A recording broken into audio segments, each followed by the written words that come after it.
So, one of the most important realizations that I've had over the last couple of years is that you are not feeding your plants, you are feeding your soil, and your soil microbiology is what feeds your plants. And that has really completely transformed the way that I do gardening. One of the things is I am heavily mulching. And I don't mean just sprinkling some dry leaves or straw around your plants, I am actually talking about thick mulch. I'm actually using arborist wood chips this year to mulch. It has really been pretty transformational. Let me show you what I'm talking about.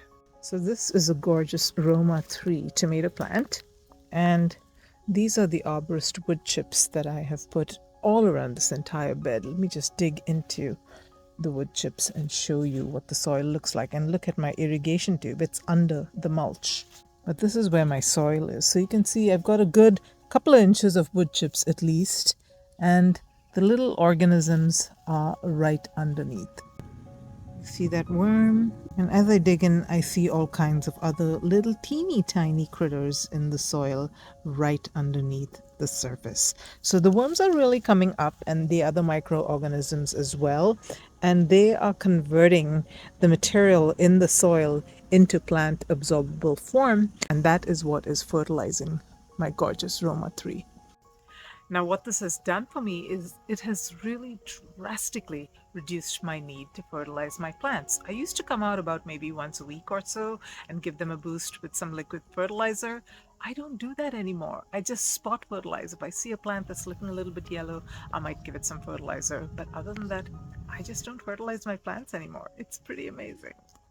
Planting cover crops is something that I will be doing diligently going forward. I've always planted cover crops, but optionally in certain beds in my garden.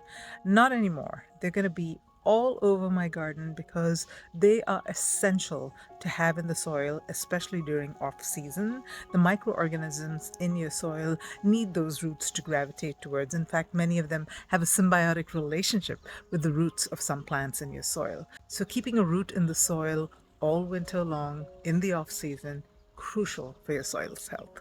And speaking of roots, biodiversity in your soil is also very critical. Different types of microorganisms thrive with different types of plants, and so the more variety of plants you have growing in your soil, the better for the soil life. This last one, now this is going to be a little bit controversial. I irrigate my raised beds differently now that I know that the soil needs to be fed and not the plants. I've got drip irrigation installed in my entire garden. However, at least twice a week, I come out and I spray down my entire raised bed properly so that those soil microbes have some good moist soil to live in. I don't do this when we're under drought pressure, but I am up to some healthy debate about this, so definitely comment below on what you think about my irrigation style or any other things that I need to do differently in order to feed my soil instead of feeding my plants directly. And drip irrigation has been a game changer in my garden, and if you want to know how I easily installed it, check the link over here.